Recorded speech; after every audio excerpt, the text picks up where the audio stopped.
কুলফির দোকানে ভিড় দেখো, কুলফির দোকানে মানে মারাত্মক ভিড়। কুলফির দোকান মোস্ট অ্যাট্রাক্টেড প্লেস। এখন এখানে পাপড় নেওয়া চলছে। মেলা এলে এই দোকানটা হচ্ছে ফিক্স। এটা লেগাসি আলাদা, এই টেস্ট কোনো মেলায় পাওয়া যাবে না, কোনো মেলায়।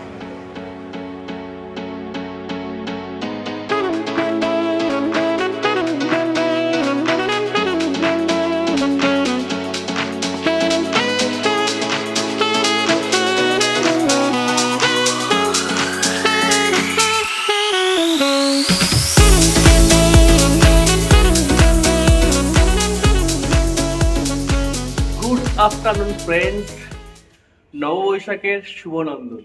কারণ তোমরা জানো দুদিন আগে পয়লা বৈশাখ গেছে, তো নববর্ষের শুভেচ্ছা।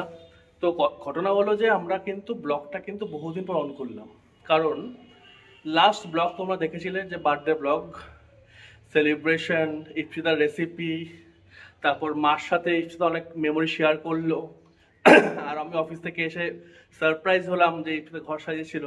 তো সেগুলো দিয়ে আমাদের লাস্ট ব্লগগুলো গেছে।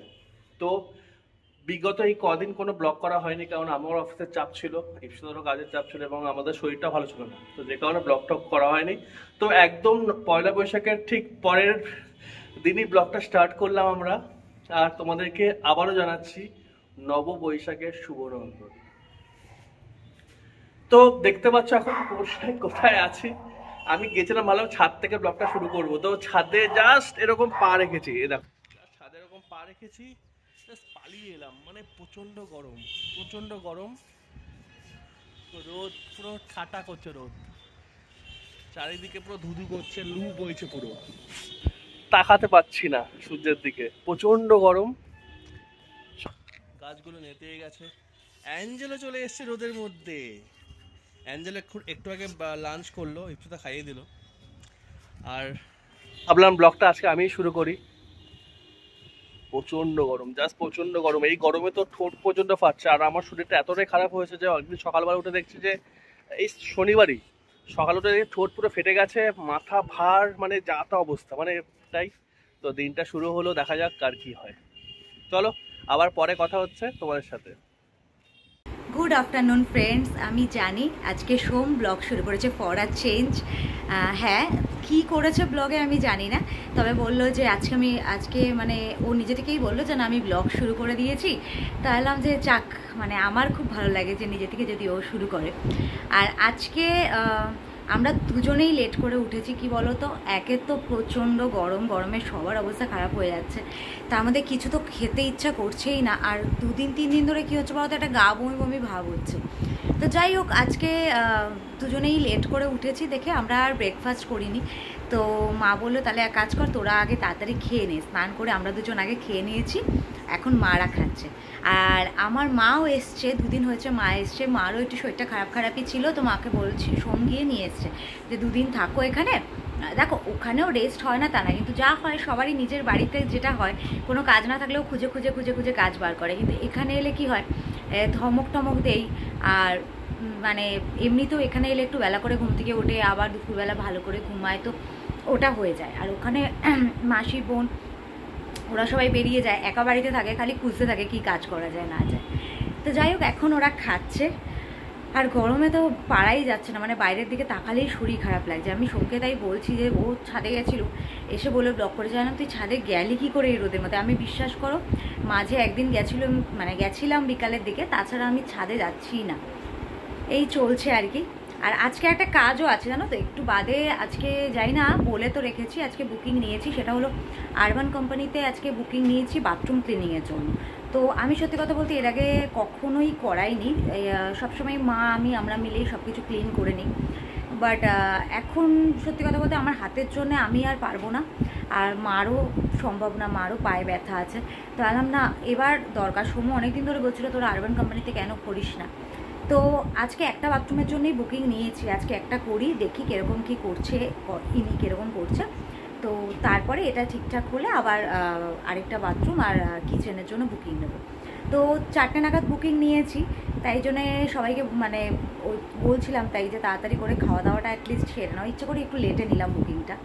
তো এই জন্য আজকে দুপুরে আর সেভাবে রেস্ট তো কিছু হবে না, তো যাই হোক, এখন খাওয়া দাওয়া হয়ে গেছে, এখন একটুখানি বসি, রিল্যাক্স করি, তারপর যখন আসবে তখন। আর এখন গরমে বেশি কাজ করতেও ইচ্ছা করছে না, এটাই আর কি। তারপরে বিকালে দেখি একটু কিছু প্রোগ্রামও আছে, তো কি হয় না হয় সেটা তো তোমরা বিকালে দেখতেই পারবে। তো যখন যেমন হচ্ছে সেভাবে আবার তোমাদের সাথে কথা বলবো। তো এখন একটু বেরোচ্ছি, তোমাদের বলেছিলাম যে আরবান কোম্পানি থেকে আসবে, বুকিং করা আছে বাথরুম ক্লিনিংয়ের, কিন্তু ওটা ক্যান্সেল হয়েছে। মানে যার আসার কথা ছিল তার একটা ছোটো অ্যাক্সিডেন্ট হয়েছে। এবার অ্যাকচুয়ালি পার্সোনালি ওনাকে আমরা বুক করেছিলাম, উনি আরবান কোম্পানিতে আছে, পার্সোনালি ওনাকে ফোন করা হয়েছিল। তো যেহেতু ওনার এরকম হয়েছে, উনি বললো দিদি 2 দিন বাদে একটুখানি আমি একটু সুস্থ হই, তো ক্যান্সেল হলো। এবার আমার অলরেডি আজকে একটা কাজ ছিল, এবার ওখানে বুকিং নিয়েছিলাম, এটা দিয়ে দে, ওখানে বুকিং নিয়েছিলাম দেখে কাজটা ক্যান্সেল করেছিলাম। তা যখন উনি আসছেনই, না এলাম যে না কাজটা সেরে আসি, এই সামনেই কাজ, আর আজকে সোম বাড়িতে আছে তো সুবিধা হয়েছে, ও একটু দিয়েও আসতে পারবে। আর ওই জন্যই এখন বেরিয়ে যাচ্ছি, কাজটা সেরে আসি, তারপর দেখা যাক কী হয়। মানে গরমে জাস্ট পাগল হয়ে যাচ্ছি, অবস্থা খুবই খারাপ। এখন বেরোই, কাজটা সারি। আজকে হয়ে গেলে ভালো হতো, বাট ঠিক আছে, কিছু করার নেই, এখন এরকম একটা অ্যাক্সিডেন্ট হয়েছে, তো 2-4 দিন ওয়েট করেই যেতে হবে আর কি। চলো বেরোই। কাজ করে এই জাস্ট এলাম, আসার সঙ্গে সঙ্গে একটা কাণ্ড ঘটলো, সেটা হলো একটা গ্লাস টাস ভেঙে একাকার কাণ্ড। তো এখন মা একটু চা দিয়েছে, আর তোমাদের তো দেখানোই হয়নি সারাদিনে, এই দেখো একদম এমন মোমেন্টে তোমরা দেখছো যখন মা চলে যাবে, তাই তো? রোববার বিকেলে এসেছিলাম, হ্যাঁ মা এসেছিলো, মার শরীরটা খুবই খারাপ ছিল, তা সোম গিয়ে নিয়ে এসেছিলো যে আসো 2 দিন এখানে থেকে যাও। আসলে আমাদের ওই বাড়িটায় প্রচণ্ড গরম, তো মা এসছে। এবারে আমি তো এখন এই যেহেতু এই কয়েকদিন ব্লগ করিনি, আর যেইটুকু যা ব্লগ করেওছি আজকে সকাল থেকে তোমাদের আর বলাই হয়নি যে মা এসছে, মা ওইদিকে ছিল। আর এখন মার চলে যাওয়ার টাইম হয়ে গেছে, এখন একটুখানি মানে ঠিকঠাক আছে আগের থেকে, শরীরটা অনেকটা ভালো আছে। আমাদের ওই বাড়ির গরমটা বলো একবার। বাবা, ওই বাড়িতে তো আমাদের টপ ফ্লোর, উপরে শেড নেই, সাংঘাতিক গরম, মানে এসি চালালে এসি ঠান্ডা হতেই অনেকক্ষণ টাইম নেয়, প্রচণ্ড গরম, প্রচণ্ড গরম। আর ওদের বাড়িটা বেশ অনেকটাই ঠান্ডা, তুলনামূলক অনেকটা ঠান্ডা, মানে সত্যি কথা অনেকটাই ঠান্ডা। এসি বন্ধ করে দেওয়ার পরে 10 মিনিট কি 15 মিনিট তারপরেই ঘর গরম হয়ে গেছে। আর মার অ্যাকচুয়ালি কী হয়েছে বলতো, মনে হয় গরমটাই লেগে গেছিলো, যার জন্য মার খুব মাথা ঘোরাচ্ছিল, বমি ভাব এখনও আছে, আগের থেকে অনেকটা কম মার। আর প্রেশার মার সবসময় লো থাকে, হঠাৎ করে সাডেনলি সেদিন প্রেশার মেপে দেখছে 2 দিন পর পর হাই প্রেশার এসে গেছে, অনেকটাই হয়ে গেছে। এবার মার আসে না, কোনো কারণে হয়েছে হয়তো। তো এখন মা চলে যাবে, অ্যাকচুয়ালি মা আরও আগে চলে যেত, আমি যখন কাজে গেলাম তখনই সোমের কথা ছিল যে সোম মাকে দিয়ে আসবো। তো আমার কাজটা অল্প সময়ের ছিল, আর আমি আবার ফোন করে বললাম যে না এখন আর মাকে দিতে যাস না, কারণ আমাদের আজকে একটু বেরোনোর প্ল্যান আছে, ওই দিকেই যাওয়ার প্ল্যান আছে। বললাম এখন আর দিতে হয় না, একটু ওয়েট করে যা, একবার আমাকে নিয়ে আয়, তারপর তাহলে মার সাথে এই ফাঁকে আরেকবার একটু দেখাও হয়ে যাবে। আর এদিকে যখন যাই না খুব মন খারাপ হয়ে যায়, খুব মজা করি, এখানে ভালো থাকি। আর একটা কি বলতো, একটা কাজে যাচ্ছি মার সাথে, ওইভাবে বেরিয়ে গেলাম, আর এসে দেখবো মা নেই, ঘরটা ফাঁকা, ওটাও ভালো লাগে না সত্যি কথা। তো যাই হোক, গরমে সত্যি কথা চা তো খেতে ইচ্ছা করছে না, তাও নেশাই 1/2 কাপ করে চা নিয়ে বসেছি আমরা। তো চাটা খেয়ে আস্তে আস্তে এবার আমরা বেরোবো, কারণ অলরেডি 7টা বেজে গেছে, তো বেরোতে হবে। তো চলো চাটা খেয়ে। তো আমরা যাচ্ছি এখন, অ্যাকচুয়ালি মাকে তো বললাম বাড়ি ছাড়ার ব্যাপার আছে, আর যেটা যাচ্ছি সেটা হলো কোথায়, আমরা যে বিবেকনগরের মেলায়। প্রতি বছর পয়লা বৈশাখের এলেই বিবেকনগর মেলা যাওয়া নিয়ে আমাদের তোড়জোড় হয়ে যায়। না কি বলতো, আমাকে দেখো, আমাদের এখানে 12 ভূতের মেলা হয়, আরো কাছাকাছি প্রচুর মেলা হয়, আমাকে নর্মালি কিন্তু জোর করে মেলায় নিচ্ছে, আমি মেলায় যেতে চাই না ভিড়ের মধ্যে, আর এই গরমে তো একদম না। আর ওই মেলায় একটা মেলা যেখানে আমি ওকে ফোর্স করি যেতেই হবে, মানে আমাদের স্কুল কিছু ফ্রেন্ডরা আছে যারা রিলেট করতে পারে, যেমন রচিতা, ওরা রিলেট করতে পারে, যে সময় দেখা হয়ে গেল, যে বেরোচ্ছে ব্লগ এটা হচ্ছে, যে ফটো উঠছে। হ্যাঁ মাও চলে এসছে। হ্যাঁ, তো এই মেলাটাই কেন যে এই মেলার কুলপিটা আমাদের ভীষণ ফেভারিট, তো আমরা ঠিক করেছি আজকে মাকে নিয়েও যাবো। স্কুল লাইফে থাকতে থেকে আমরা মেলায় প্রত্যেক দিন আমরা এখানে কুলফি খেতাম। রচিতা তো দেখে, রচিতা জানে, তো আমার এখনো অন্তত মানে 2 দিন চেষ্টা করি মেলায় যাওয়ার এই কুলপিটার লোভে।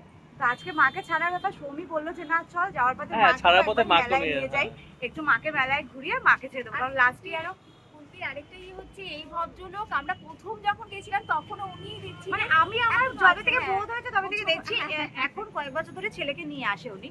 তো বললাম মার লাস্ট ইয়ার মা যেতে পারিনি, তো মাকে বললাম চলো তোমাকে একটু অ্যাকচুয়ালি সোমেরই প্ল্যান যে মাকে একটু ঘুরিয়ে দেন মাকে বাড়ি ছেড়ে আমরা চলে আসবো। তো চলো আমরা এখন বেরিয়ে যাই, অনেকটা লেট হয়ে গেছে। হ্যাঁ চলো। তো চলে এসেছি আমরা মেলাতে, আমরা মেলাতে চলে এসেছি। এই মেলা এন্ট্রান্স এখান দিয়ে, আরে ওই দিক দিয়ে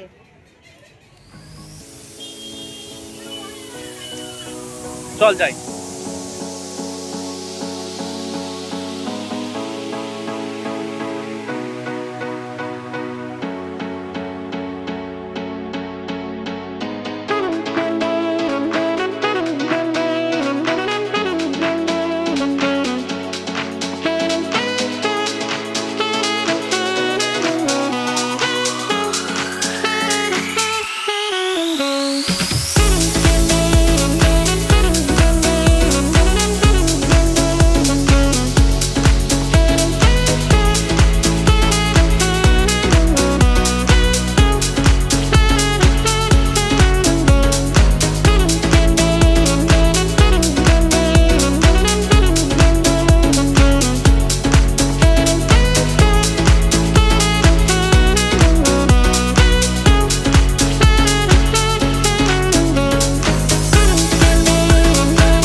মেলায় ঢুকে পুরো কেনাকাটি শুরু, তো এখানে সব কেনাকাটি এখানে শুরু। দেখো ওরা কি কিনছে, মা মেলা এলে প্লেট কেনে খালি।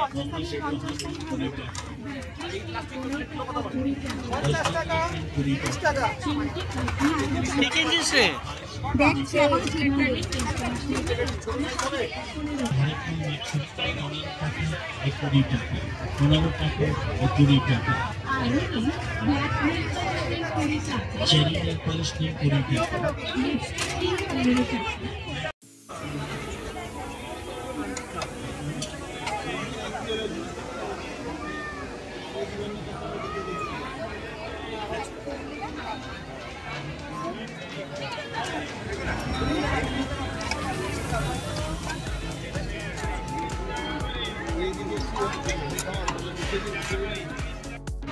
টাকা, যার মধ্যে একটা দাম আরেকটা দাম, 15 টাকা এবং 20 টাকা।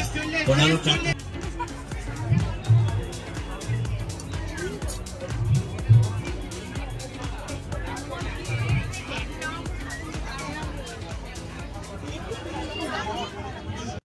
এখন এখানে পাপড় নেওয়া চলছে। মেলা এলে এই দোকানটা হচ্ছে ফিক্স, মানে এখান থেকে পাপড় নেওয়া হয়, নানা রকমের আচার কেনা হয়। তো আপাতত আমরা পাপড় কিনলাম কিছু, ঝুড়ো আলু ভাজা, এই আলু ভাজাগুলো কিনলাম, এই পাপড়টা কিনলাম, আর চলছে দেখছি অনেক রকম জিনিস, মানে এখানে এলেই কিন্তু কিনতে ইচ্ছে করে বলো। আচার সাথে পাওয়া যায়,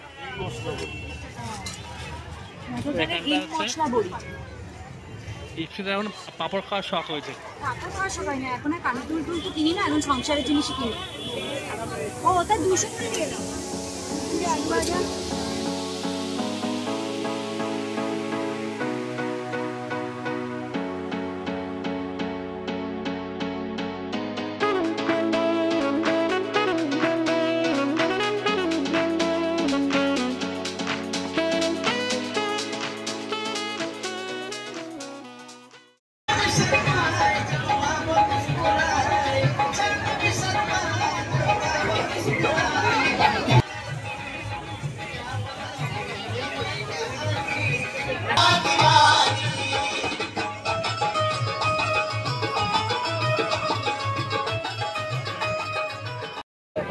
কুলফির দোকানে ভিড় দেখো, কুলফির দোকানে মানে মারাত্মক ভিড়।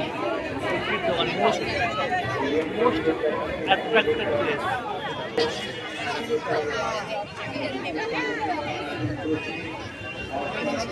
এখন লাইন দিলে 1 ঘন্টা পর পাওয়া যাবে।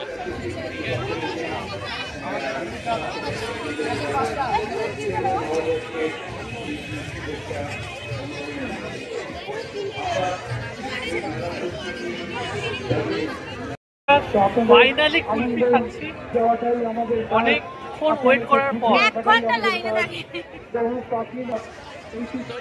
এটা অনেক ছোটবেলা থেকেই খায়, তো এটা লেগাসি আলাদা। এই টেস্ট কোনো মেলায় পাওয়া যাবে না, কোনো মেলায়। বলো কেমন লাগছে? এই সেই কুলফি, জাস্ট টেস্ট অন্য কোথাও পাওয়া যাবে না, তাই তো? তোর আমাকে থ্যাংক ইউ দেওয়া উচিত, তোকে থ্যাংক ইউ, এই তো thank you thank you thank you. সবাই কোন খাচ্ছে, আমরা এটা খাচ্ছি, তাই তো? তো মেলা থেকে মোটামুটি ফিরে এসেছি, 10টা নাগাদই ফিরে এসেছি। ওখান থেকে বেরিয়ে মাকে ছাড়তে গেছিলাম, বাট আজকে আর ওপরে উঠিনি। একে তো মানে রাতও হয়ে গেছে, তার মধ্যে এত গরমে শরীর খারাপ লাগছে। আমার থেকে বেশি সোম বলছে আমার এত শরীর খারাপ লাগছে, আমি আর পারছি না। তো মাকে নিচেই ছাড়লাম, মাও বললো যে না দরকার নেই, রাত হয়ে গেছে, তোদেরও শরীর ভালো লাগছে না, চলে যা। মাকে নিচে ছেড়ে বাড়ি এসেছি। এসে দুজনে সবার আগে ভালো করে স্নান করলাম, মানে এসি তো এসেও ছেড়ে দিয়েছে, আর না আগে আমি স্নানে যাচ্ছি, তারপর তুই যা। স্নান টান করে একটু রেস্ট নিলাম, বেশি টাইম ছিল না, অ্যাঞ্জেলকে খাওয়ানো ছিল। তো খেয়ে ঠেয়ে এখন আমাদের এই জাস্ট ডিনার কমপ্লিট হলো, বাবা মারও হয়ে গেছে, আমাদেরও হয়ে গেছে। তাই ভাবলাম না ব্লগটা এন্ড করা হয়নি, ব্লগটা এন্ড করি। আর সত্যি বলতে তোমরা দেখেছো সোম দেখাচ্ছে মেলায় অনেক ঘুরছি, এটা ওটা ঠিকই, বাট কিনিনি কিন্তু সেরকম কিছুই এবার। কারণ কিছুদিন আগেই জাস্ট আমাদের এখানেই বাড়ির কাছে মেলা গেছে, তো সেখান থেকে মোটামুটি অনেক কিছুই কিনেছিলাম। আর মেলায় দেখবে মোটামুটি যা মানে পাওয়া যায় সবই মানে অন্য জায়গায় পাওয়া যায়। আর এখন আর সে ওই মেলার কানের দুল, হার এগুলো ভীষণ একটু চিপচিপি লাগে, সত্যি বলতে এখন আর ভালো লাগে না। তো একটু ক্রকারিস আইটেমগুলো ভালো লাগছিলো, বাট কী বলো তো, আর কিনলে না এবার আমার আর বাড়িতে থাকার জায়গা হবে না, এত হয়ে গেছে আর রাখার জায়গা নেই। তো আর সেরকম কিছু কিনিনি, টুকটাক কিনেছি। অনেক রকমের পাঁপড় কিনেছি, কিছু মুখসিদ্ধি কিনলো, এইসব হয়েছে কেনা হয়েছে। আর কিছুই না, একটা সিম্পল ট্রে কিনেছি, তোমাদের দেখাই, এই দেখো এরকম একটা ছোট ট্রে কিনেছি। এটা কি বলো তো, আমি আসলে অনেক সময় এখানে আমরা দুজন যখন চা টা খাই না, আমাদের এরকম একটা ছোটো ট্রেতে আর কি চা নিয়ে এলে হয়ে যায়।